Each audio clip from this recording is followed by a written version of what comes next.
Hello everyone, I'm here today to introduce Charlene Stevens. I'm here today to introduce Charlene Stevens.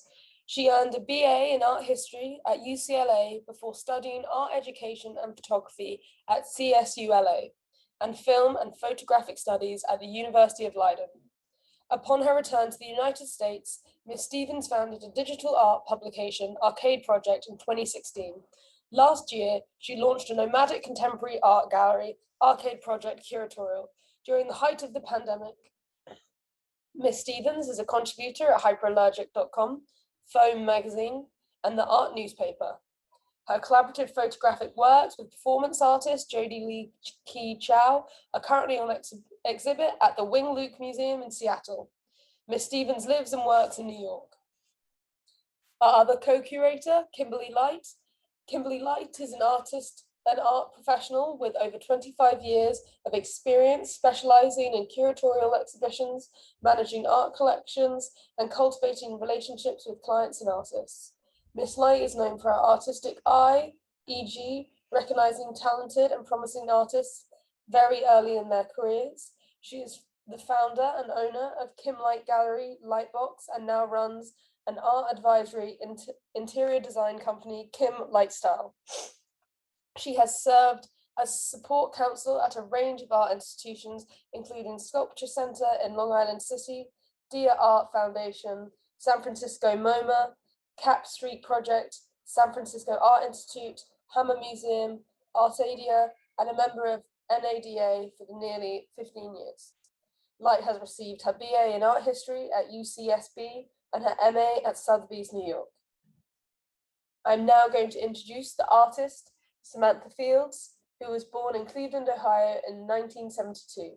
After receiving her BFA from Cleveland Institute of Art and her MFA from the Cranbrook Academy of Art, she moved to Los Angeles, where she is currently a professor at art at California State University, Northridge. She has received numerous awards and recognition, including a prestigious City of Los Angeles, COLA, Individual Artist Grant. She has an extensive exhibition history, including shows at the California Museum of Photography, at UCR Arts Block, the University Art Museum in Long Beach, the Museum of Art and History Lancaster, Western Project, and Kim Light Lightbox Gallery in Los Angeles, Taywick Contemporary in Berkeley, Milani Cooper Gallery in Chicago, Solway Jones Gallery in Los Angeles, Dirt Gallery in Los Angeles, Post Gallery in Los Angeles, Domestic Setting Gallery in Mar Vista, California, Suzanne Hilbury Gallery in Detroit, Lemberg Gallery in Birmingham, Michigan, and Gallery Enholm Engelhorn in Vienna, Austria. She's represented by Taywick Contemporary in Berkeley, California. Her work has been collected by and exhibited at renowned public institutions such as the Fine Arts Museum of San Francisco, Crocker Art Museum, Stanford University Healthcare, the University Art Museum, Arbery Center for the Arts, Cranbrook Academy of Art Museum, Jones Center for Contemporary Art, and the Irvine Fine Arts Center. As a professor at CSUN, she has served as Associate Chair of the Art Department, Graduate Coordinator, and is currently the Area Coordinator for both painting and foundations. She has served on many committees, including the Department Curriculum Committee, Department Personal Chair, Graduate Committee, Scholarship Committee, and the Foundation Committee. At the college level, she has served as an assessment liaison on the Community Service Learning Committee. She has served on the Faculty Senate and is currently a member of the MCC-AMC Personnel Committee and the Dean's Vision Committee.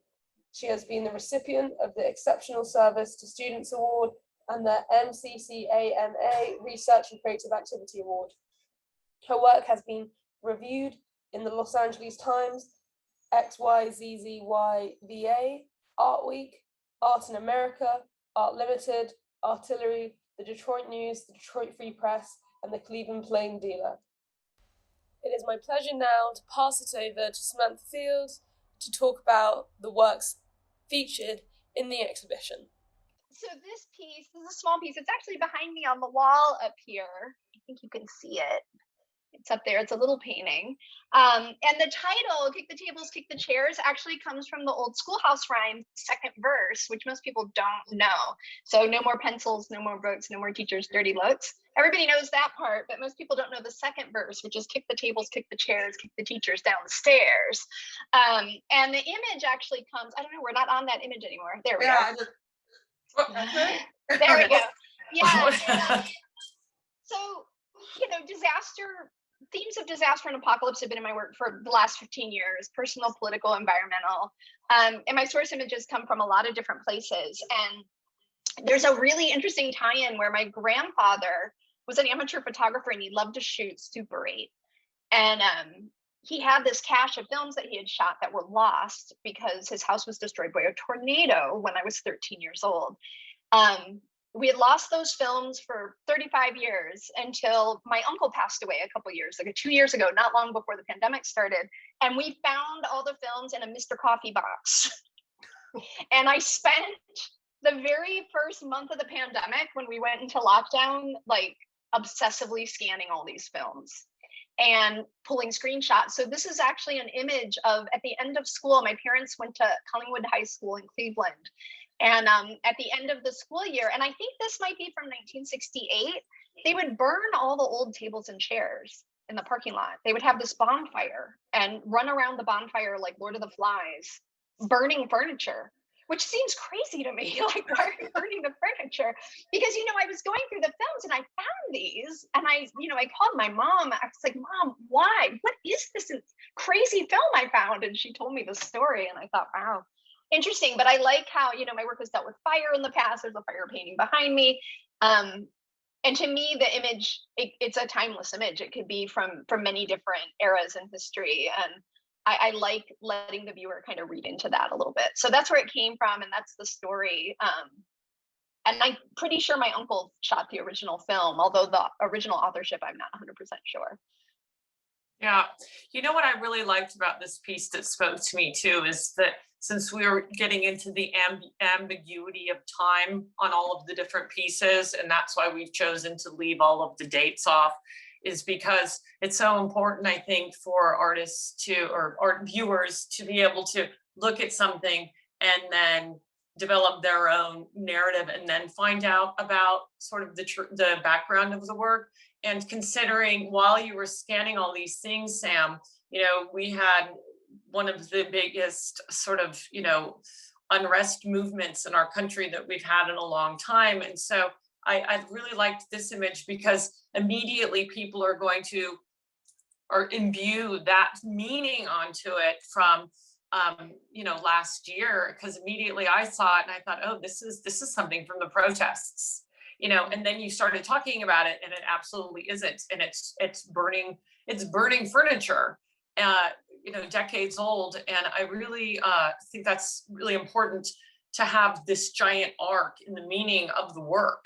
And so that's why I thought that was such a seminal piece. And also the other thing about this work is it has fire, which you've worked with since I've known you, but also it's a different kind. I've always worked with you on landscape. And although this isn't, natural disasters, fires burning, and you used to chase storms and fires, and you and Andre drive out. And when I first met you, I thought that was the coolest story about you is that, you would get in your car and you put yourself in harm's way in order to get your source materials.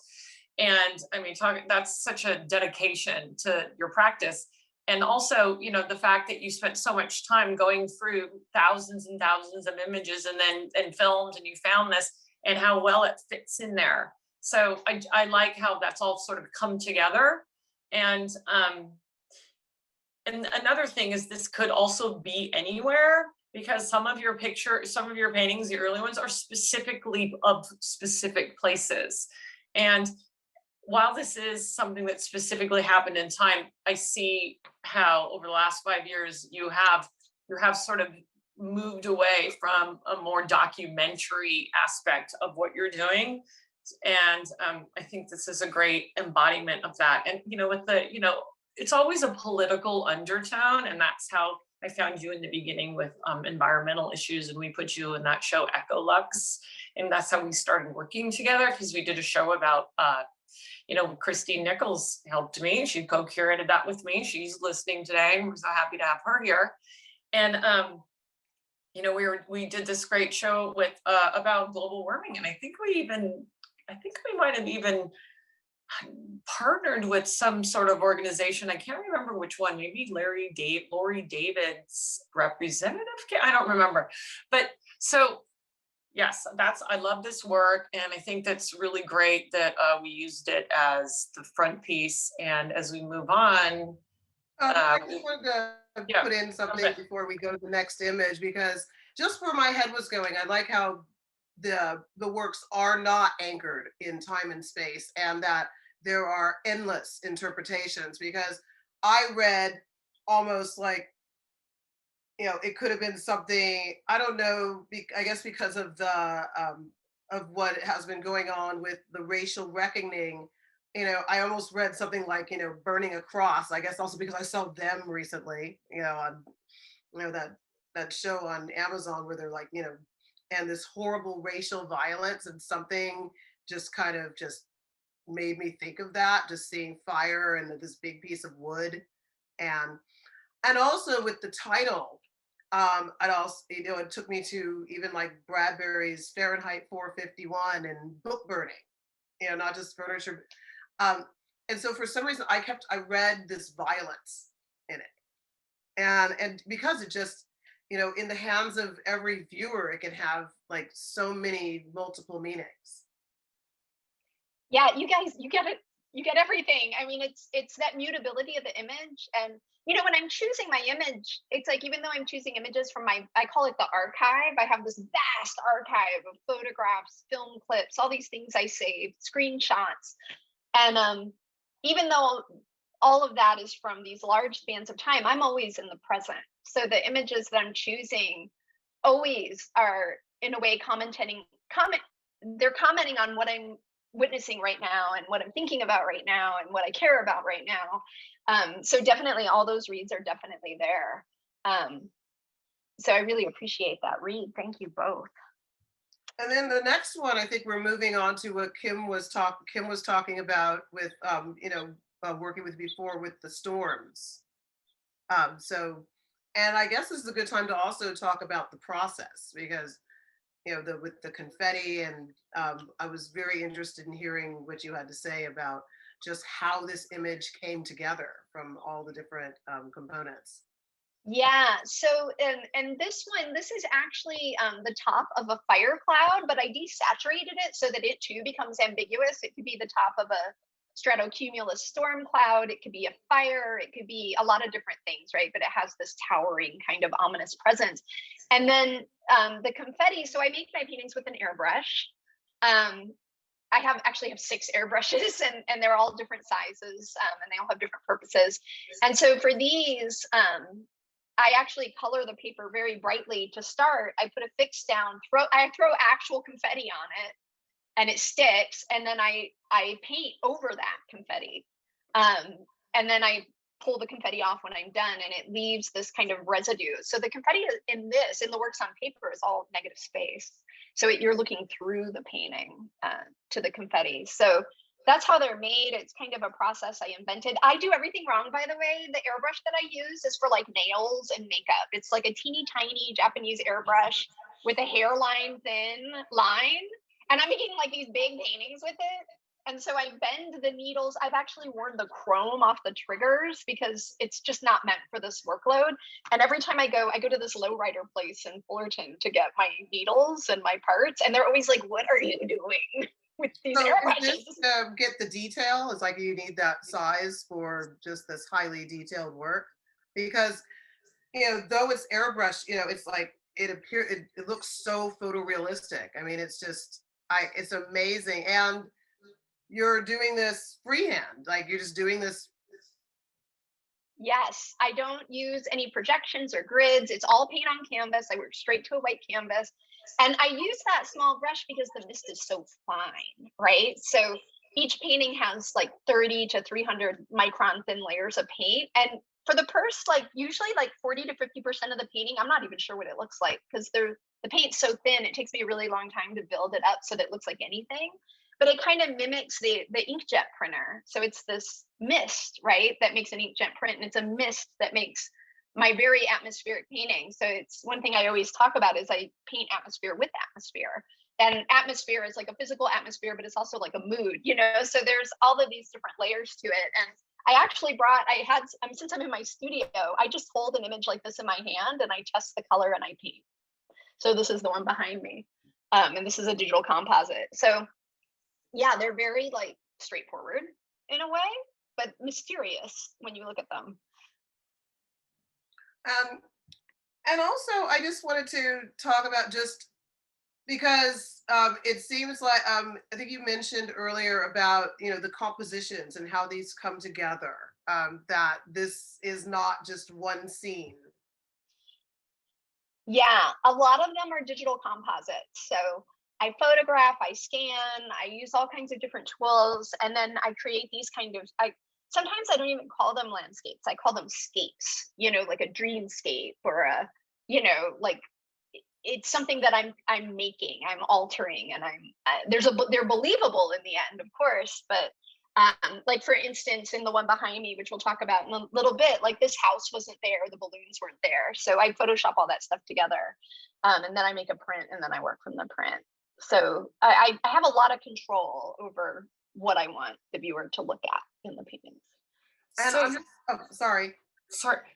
I just think it's important before we move on to the next one that Sam, you talk about the source of the confetti and its meaning and why you decided to start incorporating confetti and balloons. I loved that. I loved the addition of that to these newer paintings, and what they signify. Yeah. So this work, I started this work in 2016 during the election, and I started combining. Technology was a big part of a lot of the problems we were having with disinformation and like influence on the election.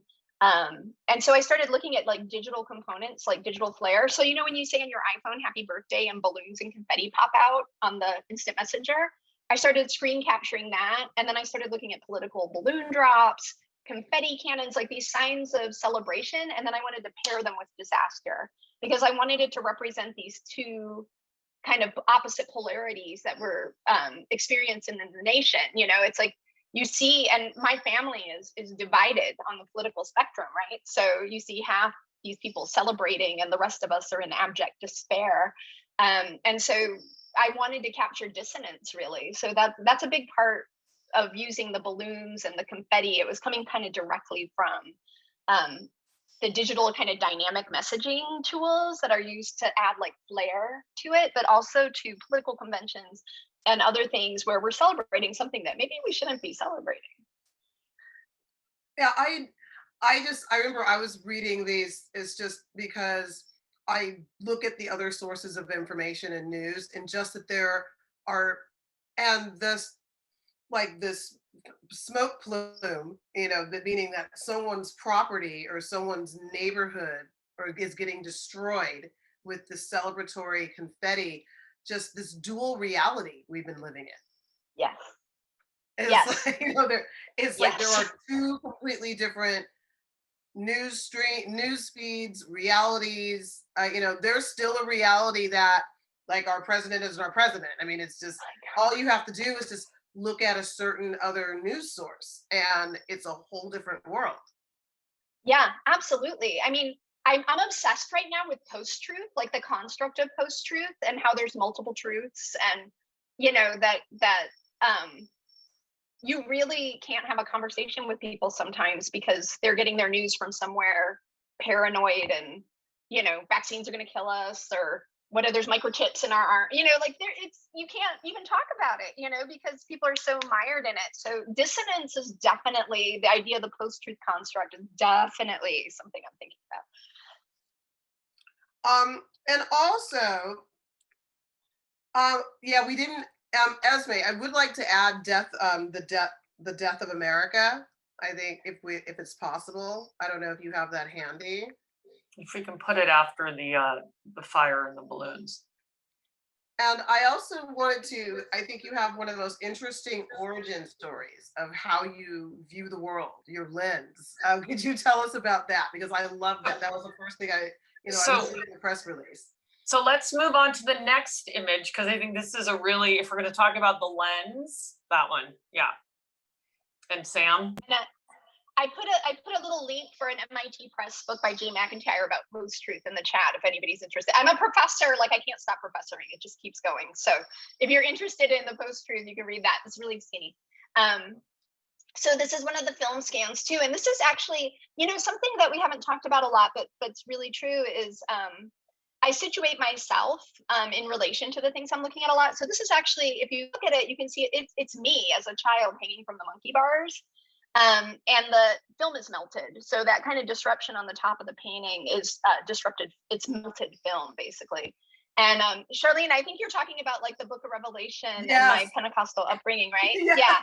So I hark back to this time a bit in this because that really is where like this lens of like apocalypse and people meet me and they're like, you're so happy and well adjusted. Like, why is your work so grim?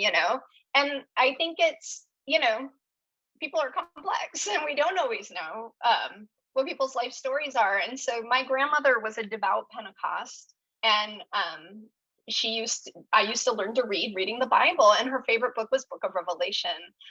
So even as a kid, I was a little obsessed with the end of the world because she was like, don't worry, when Jesus comes back, we're going to be able to do all, it's going to be great. And we would read about it. But, once the angels start sounding the horns, it gets very scary. It's like a third of the world burns, the mountain falls into the lake of fire. It's like, so as a kid, that was really formative for me because I was just waiting for the end oftentimes. And, she was obsessed with, and she was, my grandmother was like a saint of a woman. She was a true believer and she took care of me and I loved her so much. But she really was I watched Jim and Tammy Baker on the TV. I got faith healed on a regular basis. And, it's funny because we were talking this yesterday. I actually brought my childhood diary, which has a little nun on it, even though we weren't Catholic. I'm not sure where that came from. But on March 9th, I wrote, today we went, no, was that it? No, where is it? Oh, here it is. March 7th, same old boring day diary. I don't have much to say, but happy doomsday. I hope we live. And I was 10 years old. And then a couple pages later, okay, so doomsday didn't happen. And so the same preacher, this was the doomsday preacher, was like, oh, well, it's going to happen on the 9th or the 10th. We got it wrong, the math. So on the 10th, I actually drew the earth splitting in half. But I didn't comment on it anymore because I was just kind of like, well, if not now, when?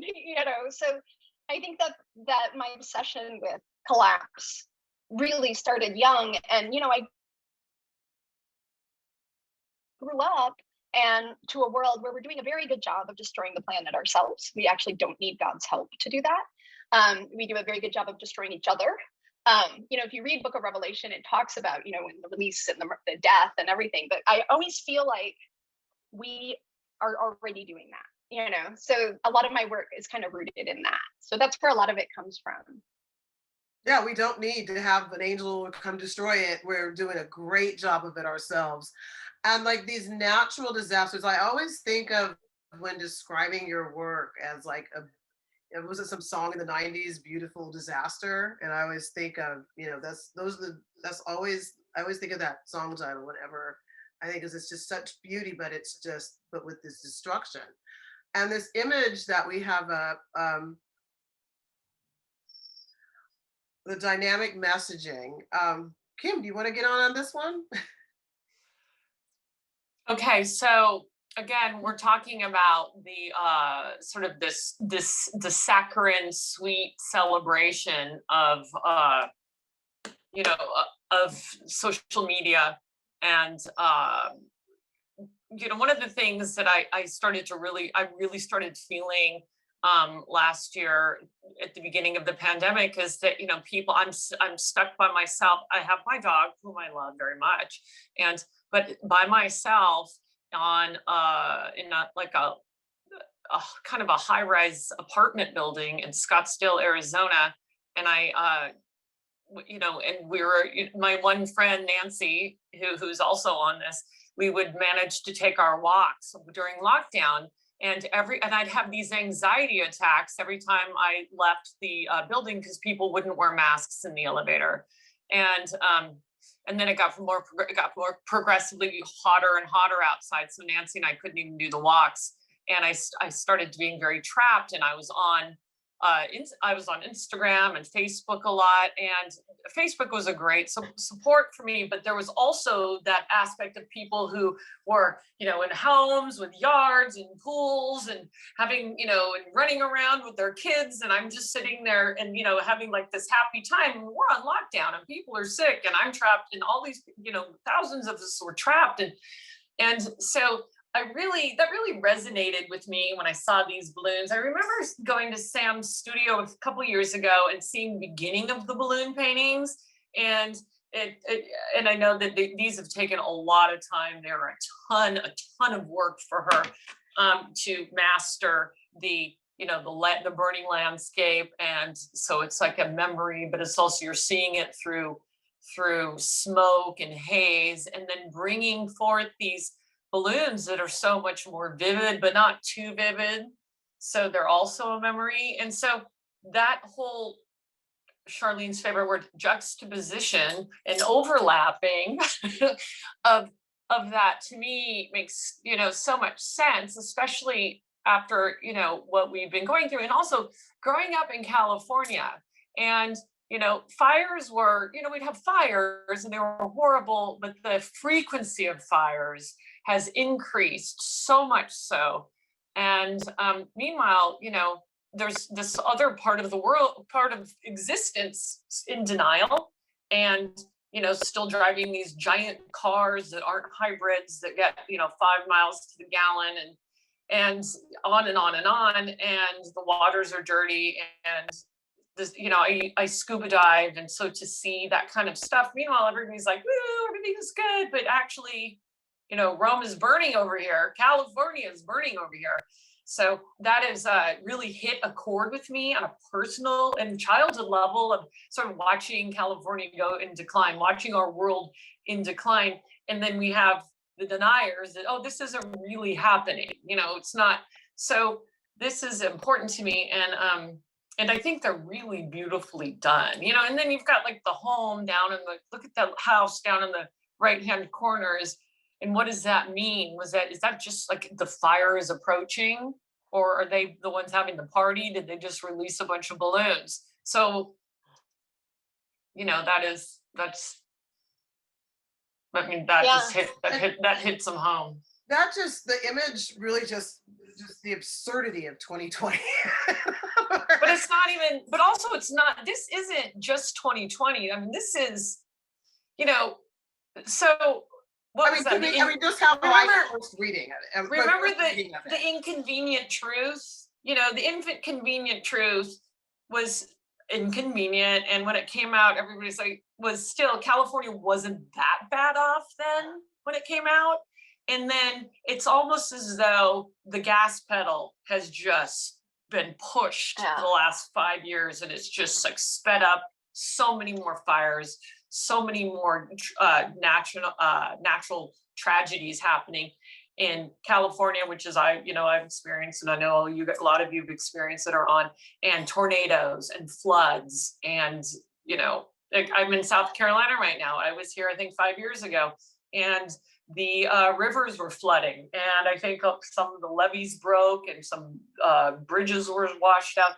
I mean, and it hadn't happened in a long, many, I can't give you that fact, but these things that we're hearing, these stories, this hasn't happened in over 100 years, some in places, but that happens every year in California now. Yeah, and every year we have a fire and a flood and a fire and a flood. The fire would burn off the watershed, and then the flood, and everybody's houses would slide down, and it was like the cycle. And then, I mean, being in New York, we were in New York for Hurricane Sandy. I mean, that was unbelievable. I actually talk about Hurricane Sandy in one of my longer lectures, where I talk about the landscape as a spectacle. You know, we get our thrills from the landscape. We get thrills from disaster. You know, there's storm chasing tours. People pay a lot of money to go on.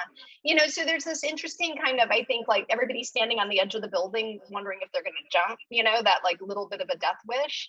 So I think that some of that is in the work too. And the balloons actually, for me, they represent also us. You know, and they also are a direct, like we float over the havoc we wreak, you know, as human beings. And then you can see the direct reference here is coming from the Apple ad for when they released that balloon feature, because I always want to kind of hark back too to how technology, while it connects us, I think it also does a lot of damage to the environment, first of all, with e-waste and the production of all of these phones and planned obsolescence and all those things.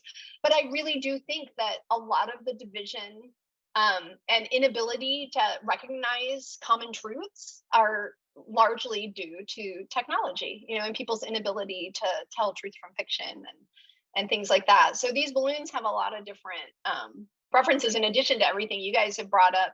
But there's also a crazy story about balloons. If we go to the next slide, I think it's there.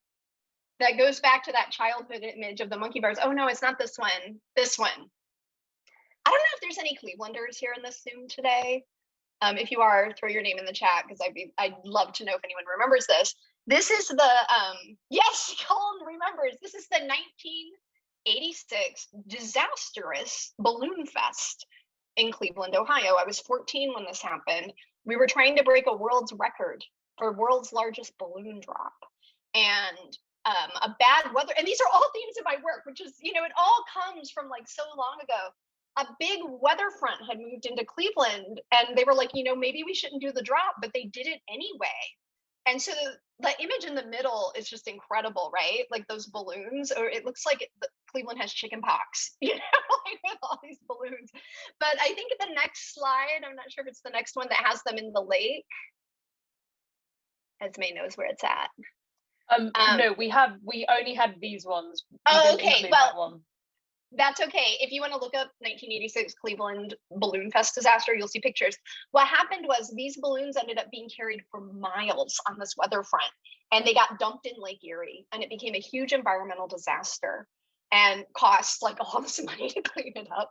And there's all these photos of Lake Erie just full of these colorful balloons that are supposed to be a celebration and breaking this world record, and everybody was so excited. It was a fundraiser for the United Way, and it just went so horribly wrong. And to me, it's like the most Cleveland story ever. Like, I'm from Cleveland, and you know, it's just like, this is like my identity. Like, we try really hard, but it goes south really fast. And one of our guests, Cole Case, had a really interesting observation. He said, it looks like a cloud of locusts. Because it does. Yeah. I mean, at first when I saw this image, I didn't know that the left and the right, I didn't even know they were balloons. At first, I really thought it was like a swarm. Yeah, it looks apocalyptic, doesn't it? Like when you see these images, you're like, my goodness, if I didn't know what that was, I would be terrified if I saw that on the horizon. Yeah, but then again, I think we both have like this attraction to the horrific. So I would still just keep watching, you know, from my window. Yes. Definitely. And that's the terminal tower in the middle. And I wanted to go back to exposure, because there was something, because we were talking about the horrific, like the horror of and the part of the, you know, the image exposure where I want to go back there, Esmé, because the film going backward. Yes. Yeah. I love right here. Because it has, I mean, this, we were talking about the horror, and just like, you know, having this kind of apocalyptic or, you know, or lens, like, and also I think we bonded on our love of horror, of the horror genre. And just the imperfection in the film, the bubbling. How did that happen? I think this film just melted in the projector, and so, you know, on the ends of the clips you'll always find damaged runs of 8mm, and to me those are like some of the most interesting bits, so I saved all of those and scanned them. But I especially like this one because this is an image that's being destroyed, and it's an image of me, so it's a kind of weird self-annihilation too, like that this is my childhood, this is you know, a time of innocence, and then, you know, the film is melting. So I thought it was an interesting kind of image for all of those reasons. And also it just looks like an alien cocoon, or like body horror, or, you know, what is that? Like, is that Invasion of the Body Snatchers? Yeah, I was it looks completely like obsessed with that. it looks like it looks like the pod, and or just something, some kind of alien or disease or something is just like creeping in on you, like there's this. And a lot of your work I see has this sense of impending doom. Yes. Yes, April Lucas in the chat is saying there was a movie called The Blob. Yes, I love that movie too. And it's this, you know, it just consumes everything in its path. And you know, I think that sometimes everybody likes to look back with nostalgia on childhood, but you know, my childhood was the Reagan years.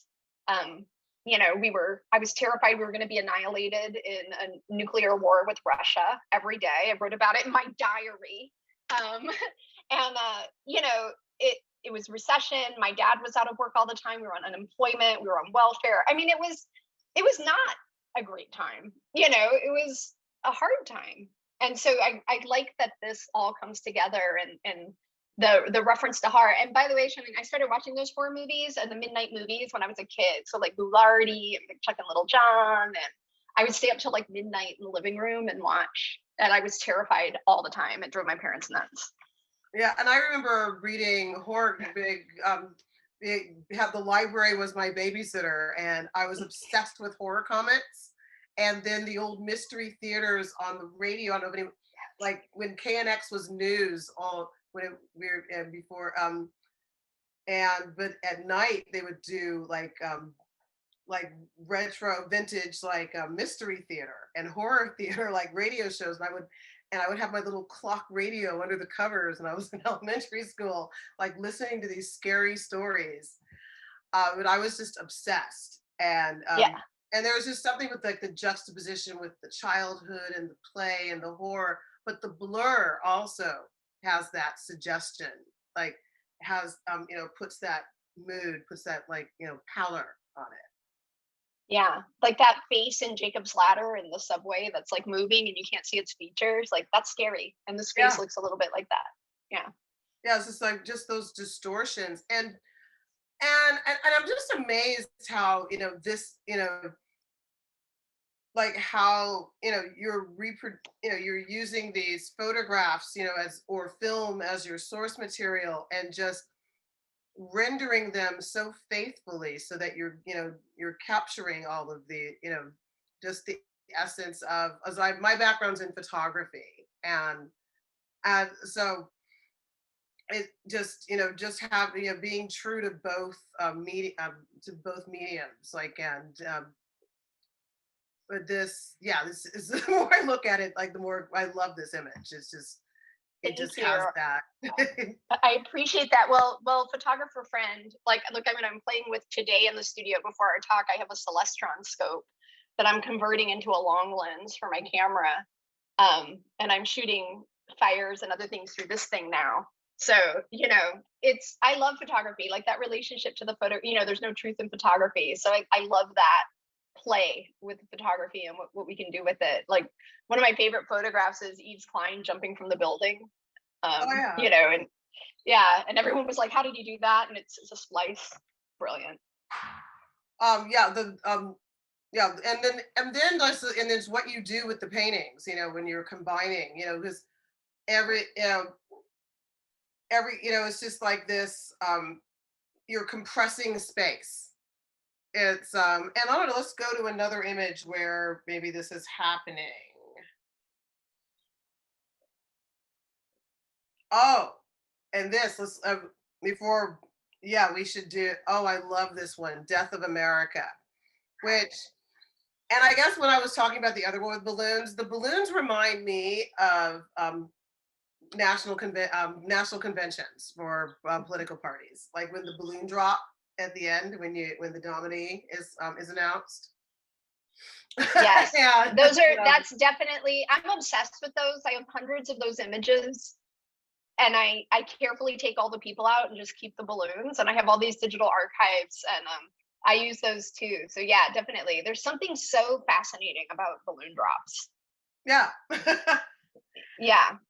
And the playing part, I love the title, Another Week in the Death of America. When were you doing the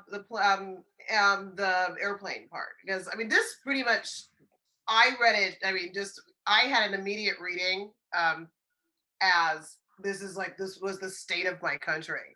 Yeah, it was like that's it. That's like on the nose. That's the crash read. and burn, and but nothing to see here. We're doing fine. Hey, we're especially like last year, we're beating the virus. It's just the flu. We can go out tomorrow. Like, hey, look, we're having parties, and it was just, and it is once again having rallies and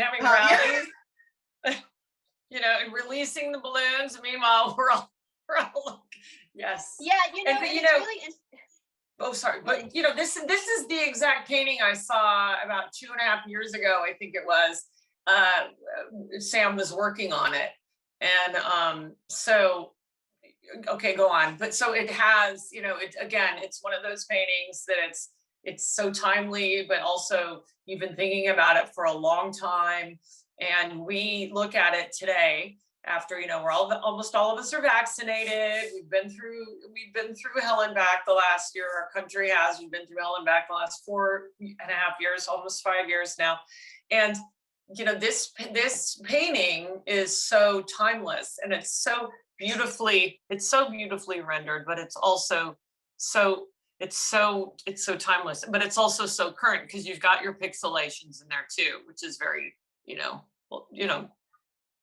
10-15 years of us starting to really kind of dig that out and analyze what that means. But then there's the soft paintings of the balloons and confetti. Yeah.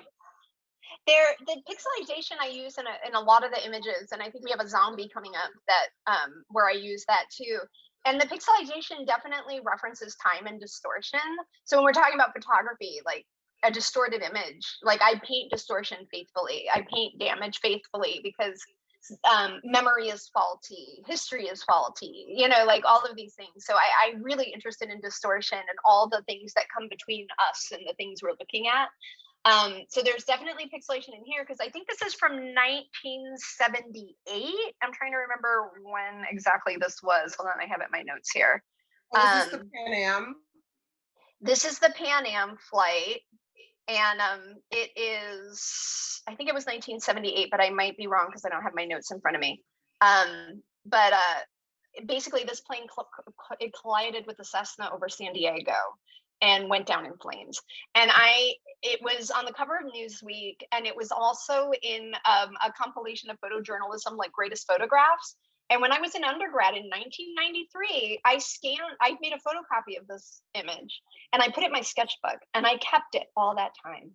So 2016 rolls around, the election's happening. I don't know, I'm just like traumatized constantly, right? Like, what is happening? And I start going through my old sketchbooks, and I find this image from 1993, and the disaster in the 70s, and then my photocopy in the 90s. And then I thought, wow, that plane is how I feel. That's the nation. That's us right now. We're going down. And so I found the color version of the image, and then I constructed this painting from it. So it definitely, I'm very interested also in, as the artist and the teller of these stories, this plane crashed when I was like 5 years old. So, and, I was born when Nixon was president. So this slow rolling apocalypse I think it's been going on for much longer than the last year. Yeah. And, yeah, so I look at my own lifetime frame as like, where have we hit those moments in my own existence as the author of this work? So that's where that comes from. So this painting means a lot to me, Kim. When you responded to this painting, that meant a lot to me, because this is a weird painting considering the work that I'm better known for, which is the big epic landscape paintings, big romantic. And I made this and I thought, am I losing my mind? Like, what am I doing making this painting? But I had to make it, and it spawned everything else. So this is like the origin painting, kind of. Oh, okay. Because I'm glad you said that, because I remember walking in and being surprised. I was surprised, and I just was like, well, let's see how this goes. I'm really interested, because this is always so important to make everything that you think of. And look at it's just turned out to be such a wonderful piece, and it's it's taking you years to complete it, and Yeah, and it is so timely, and I just loved what you guys are saying about it. So I don't need this.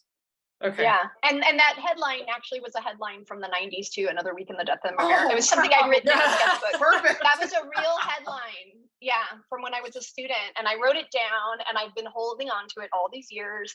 And when I was looking through that book and I saw that note, I was like, oh my God, that's the title. There it is. Yeah. So maybe we should keep moving on so we can get to our Q&A. And we have one more, or two more, and I love how this jumps back into horror. I mean, this is my absolute favorite. This is also where we got the title for the exhibition, A Gentle Reminder. And it's like, I don't know, it's like I see the zombie on the left, but it's like horror and horror, but one, is like traditional, like, cinematic horror, and the other just I'm thinking is a natural disaster, but like just I see just the beauty, it's just the aesthetics of the, I just love the horror aesthetic, and and you render it so well, you interpret it so well on the canvas. Thank you. Well, part of the reason look, don't look, don't look, don't look, the rubbernecking. Oh, is there an accident? Oh, I wonder if anybody's hurt. Oh, everybody's stopping to see. And, you want to believe that they're slowing down for safety, but really the truth is everybody's peering out the window to see. It's, I don't like horror like you guys do. I can't, but when I have gone to see, I've got my eyes covered, but I have a little hole I keep because of the, and it took me a while, but it just reminds me of, I'm a Walking Dead fan. I'm sad that this is gonna be last season. It's like 14 years or I don't know how long. But then, also the whole horror but intrigue of seeing a storm coming. Like it's coming and you're like, oh, we should go inside, but wow, look how cool the sky looks. Yeah, it's seductive. It's very seductive. And part of the reason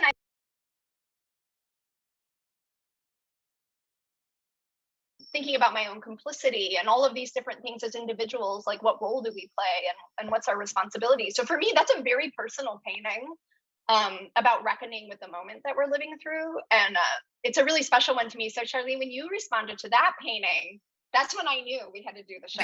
I was like, we bonded. I know, it was so funny, you guys, for everybody who's listening. So I think it was our first Zoom, and to meet for Charlene and Sam to meet, and it kept going, and I had to go, and those guys continued on, and they just were talking about their horror obsession. Then I think the second Zoom was the same. I had to go, and you guys continued. I don't know, I think I turned it on mute or something, so you didn't get. And it was so funny, and I loved how you guys have bonded over this, and just on and on and on, because it's so, with me, horror has always been something that has fascinated me, and I attempt to watch it, and then some things I can sit through, and other things I can't. Yeah. And the zombie I like eerie, scary things, but just Texas Chainsaw Massacre, something that I can't watch. Oh, I'm not about slashers, but also the zombie represents also like the fear of contagion, which we all had last year. Like, don't breathe on me, don't touch me, let me wash my groceries. So that also just hit me immediately, because we're just coming out of this pandemic where we were afraid of everyone. So it just, everything is so, which once, as you guys said, timely and timeless. I definitely think there's going to be new zombie movies about this time, for sure. Yeah. For sure. And this one's kind of a weird one. So Eagle, the Golden Eagles was the name of my mom and dad's CB club in the 70s.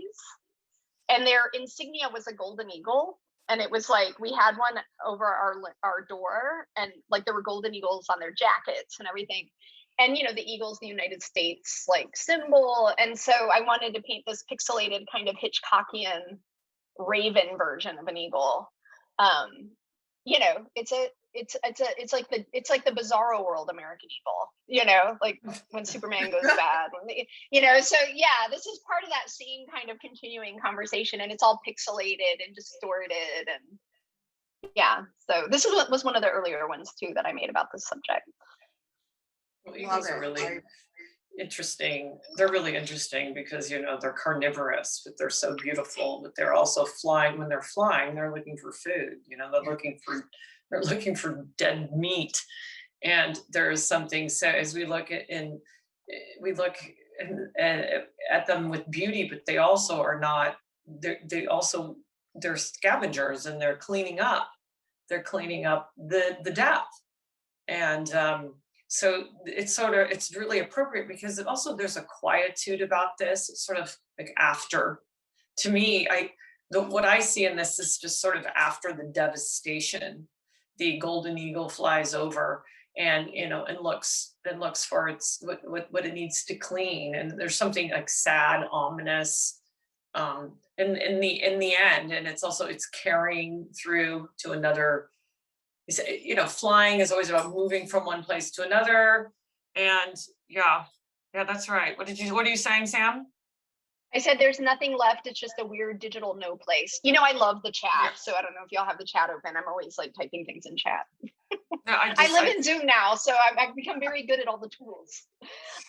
Should we take some questions from people? Yes, because like we have gone a little over time, but we definitely want to hear to answer any questions about this exhibition or comments. And people can put questions in the chat too, because you know I'm looking at the chat. You can raise your hand. You can put it in the chat. If people are shy. And as we're, you know, waiting for a question or two, I just want to let you know, this will be on until you can see this exhibition on this is an online exhibition on Arcade Project Curatorial. We have Samantha who has the work in situ. You can see at you know, you can see for scale. You know, thank you so much for installing the work in your studio today. I'll stand in front of it so you can see. Yeah, so some of these are very large, and then you have the 8x8s that are, you know, very small and accessible. We are also on Artsy, and this also this talk will be on YouTube and on the site and on Instagram, IGTV as well. So so do we have any questions before we wrap it up? I don't think anyone else. I think we just like talked it out for the moment. But there are a lot of. We've only hit the tip of the iceberg of the work in this show. This is a very interesting exhibition. There's just such beautiful work. Please check out the whole thing. Oh, we have a question from April Lucas. And she has asked, Sam, what made you gravitate towards confetti and balloons? Yeah, so part of it was that disastrous 1986 Balloon Fest environmental fiasco in Cleveland. That was, I always remembered as a kid, you know, because it was such a big disappointment. My own environmentalism, like balloons are actually really terrible for the environment. And when people release balloons, they actually end up like in fish, and they're terrible for the ocean, but also the political conventions and looking, you know, I'm such a news junkie. I read so much, I watch a ton of movies, and, you know, watching the spectacle of politics where, you know, everything was just so toxic, like seeing the balloon drops and the confetti and people celebrating, you know, on the other side really, really messed me up. And so I started obsessively screen capturing as many balloon drops and confetti drops as I could. And I actually did do some research back. If you look up the history of confetti drops and balloon drops, that whole spectacle, it's been around for a while, and it's really interesting. Like it's become a real regular feature in political conventions, right? Can anyone remember a political convention where there's not a balloon drop at the end? I think the parking lot one that Biden had, because it was out. Oh my God. And they had the fireworks. It was the first time there was no balloon drop. Yes, but you know, I painted a ton of fireworks in the past too. So fireworks, to go back to April's question, I had done a lot of firework work, and it was also about celebration, but also how it's so fleeting. You know, the firework goes up, you're like, wow, and then it's like, that's it. Do you remember when Joe Biden like looked scared because it almost sounded like a gunshot? And like Jill had to go, no one's trying to kill us. Like, you know, fireworks. You remember that? When he was like, yeah. Yeah, I mean, that's where we are, right? Like, that's where we're at in this country. I mean, yeah. I mean, we've been here. What am I saying? This is where we've been for so long. Yeah. And so those scenes of celebration to me are really interesting. And you know, I am not a joiner. I'm not super religious. I mean, I was raised really religious, but I'm not. But even like, I can't even get attached to like a yoga studio because I don't want to be indoctrinated into anything. So I'm suspicious. So when people are like, whoa, I'm always like, everything's a cult. There's something else. Yeah, everything's a cult. As a member of their cult. Yeah. So I'm very suspicious. I get it. That was a good question, though. Thank you, April, for that good question. Actually, Sam, this isn't a question. It's just a comment, and because I'm just talking about the balloons as an element of what you're doing. I can't get the video on, which is probably best. We see you. Huh? Oh, we can see you. You can see the still image. There I am. Okay. But what I find interesting about what you're doing with the balloons is that they're in an indeterminate state. And the thing that's weird is we're talking about like balloon drops as a celebration, right? And it happens all the time. But it's weird because the whole idea of a balloon is they're supposed to go up. You know, like they're supposed to be like celebratory, and the whole thing about balloons is they rise and they float away and they disappear. It's like, you know, they're going to heaven or something. And it's really a beautiful thing. And yes, it's bad for the environment and all, but that's what the whole, like, you know, why don't you just drop a bunch of like foam stuff on people instead of a balloon? And so that's what I love, is this idea, like the balloon can be something that's rising and hopeful and disappears into some imaginary place, or it just falls on the ground and it's dead. And confetti's kind of the same way, where it's like it gets shot into the air and it's really exciting. And I remember when you and I were, you found all this confetti on the ground and you were photographing it for the paintings. And I was just like, it's so funny that Sam's photographing this, because it's like a dead body, like, because confetti is supposed to be like in the air and moving around, and it's just lying on the sidewalk, and it's so sad. But the way you handle it in the paintings is it's neither nor. It's neither rising nor falling balloon or confetti. They're in this indeterminate state, and I think that that's what makes, as Kim was saying before, like there's a certain element in the paintings that is like indeterminate, that is open to like emotion or interpretation, and it's the object itself and the fact that it can exist in these different states that helps make the painting so compelling and addresses, like, you know, like life, escape, death, you know, celebration, tragedy, you know, and all those elements. So I just wanted to comment on that. That's what I think is great, is that I never get a clear idea in looking at your paintings whether the balloons are rising or falling, and the same thing with the confetti. So I think that's part of the beauty. Thank you. That is, wow, that was a great. Yeah, once I think Samantha was thanking you for the observation, and I am too. Yeah, exactly. And honestly, what made me think of it was it was the confetti shoot. I watched Sam photographing confetti on the ground. I'm like, what the hell? Like, what's that all about? Because it's just paper. It's little tiny pieces of paper on the ground. It just looks like litter, you know. And she's like, "Oh my God, look at this confetti!" She was so excited about it. I'm like, "Whatever, Sam," you know. And then I look at it and see dead paper on the ground, and then Sam takes that and transforms it into something living and moving and breathing, and you know, that has a power. Do you guys know that in Times Square, when they do the confetti drop on New Year's Eve, that there's actually a station in the subway where you can write your hopes, dreams, and wishes on the confetti, and then that is what's shot out over the people in Times Square. No. That's hope. Yeah, it's people's wishes, hopes, and dreams. That's in the weird. confetti I box. know that. Wow. What a So right after the celebration, the next day, it all gets swept up and taken out to the landfill. Yep. So to me, that's dissonance again, right? It's like that. You all in New York, you have to go No. find that station and write some hopes and dreams on the. I need to do that as one time in my life. I want to do that at least once. It also reminds me of like glitter in the morning, the glitter on the morning after. Like you can't get rid of it. It was a great idea during the celebration, but afterwards it's just, you know, and that also glitter like is bad for your skin, it's bad for the environment, like, or even like the gender reveal parties where, Oh yeah. you know, that caused the wildfire, you know? I drove Anybody by. here?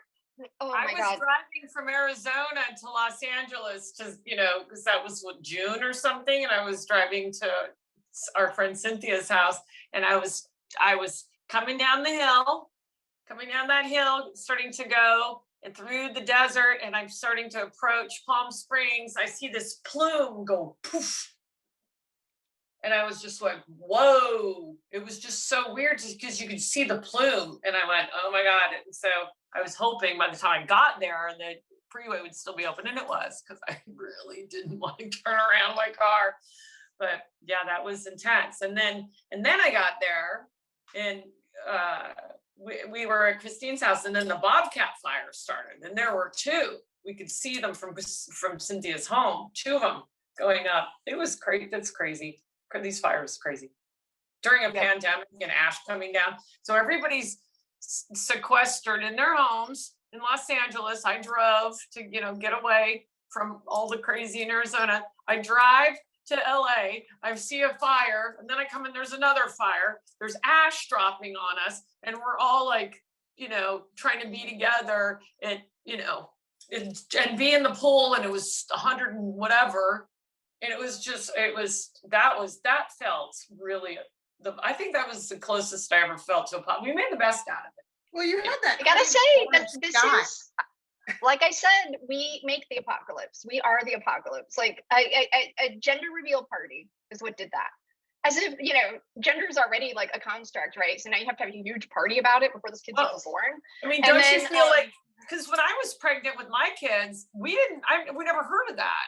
It was not like a thing. So I feel like the gender reveal party is in response to the gender identity movement, again, by the people doing the balloons, you know, and we're in the plane. It's like, that's, I mean, and they, we're going, yeah.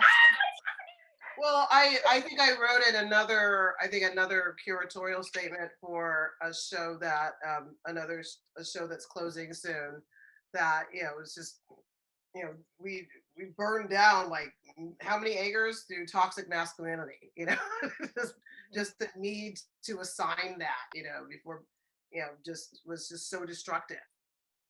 Yeah. That was the one that almost broke Andre and I. We were real close to being like, you know what? Maybe we can't live here anymore. But the Bobcat fire? Yeah. Bobcat's right by where we live. It was right up here. We could see it. I mean, our house was covered in ash. We couldn't go outside. I was wearing my airbrush respirator all day long because we couldn't breathe. I mean, it was really like in the pandemic. I mean, it was just like, I was like, you know, it's like one thing after another. So, you know, but somehow I paint through all of that. Like I process all of this through painting in the end. So very good. Eventually, it's all going to end up on the wall. So. Well, I love your beautiful disasters. This is what I call them. I think it's about time we wrap this up. We've gone over quite a bit, but I'm so happy that everyone that has joined us, Malibu cousins, you know who you are, and thank you so much, Samantha, for letting us, you know, doing this talk, for your work in this exhibition. I'm so excited. And Kimberly, you know, I've learned almost everything from you. Thank you so much for co-curating this exhibition with me and introducing me to Samantha Fields. You know, what happened without you. You guys made my week. This has been so great to get back together, see faces. I love seeing some of the names on here that I know very well. And, you know, Sam is always just, you know, you've always been a joy, just a joy. It's ever since we met 15 years ago, whenever that was, 16 years, 14 years ago, it's just been great. And, you know, Charlene, you've been amazing, an amazing friend. And, every day we go through our, still kind of, even though we're vaccinated, Charlene and I are still, because we've been alone for most of the time, we're still working through the anxiety of walking back into the world. I mean, I think that is a very, that's a very valid challenge. And was it the New York Times, that article that we found, or what was it? It was something, and it's talking about how everybody's going, okay, so I'm vaccinated, but and walking back in. And so we're doing a Zoom exhibition, and it feels like we're on a cusp again of something of like, well, I mean, Charlene's next exhibition is going to be in person. And it's like, oh my God, I have to go outside. Yeah, and one of Charlene's friends is in Colombia doing a project, and I'm going to go see it in person. And I haven't seen art in an enclosed room other than my room, my house, my place, in over a year. Well, well over a year. So it's this has been great. I'm sorry I jumped in on the Zoom exhibition concept late, but Charlene brought me back in. She's just like, come on. This is all you, Charlene, for sure. Oh, and Esmé, thank you so much, because none of this would be possible without Esmé's hard work. They are the best support system. Thank you so much. So happy to have you on the team. So next week, yeah, I agree.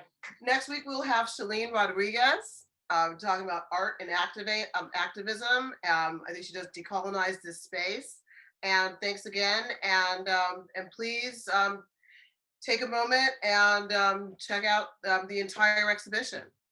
Yeah, online right. and on Arcade Project Curatorial and Artsy. Right. Thank you. Bye, guys.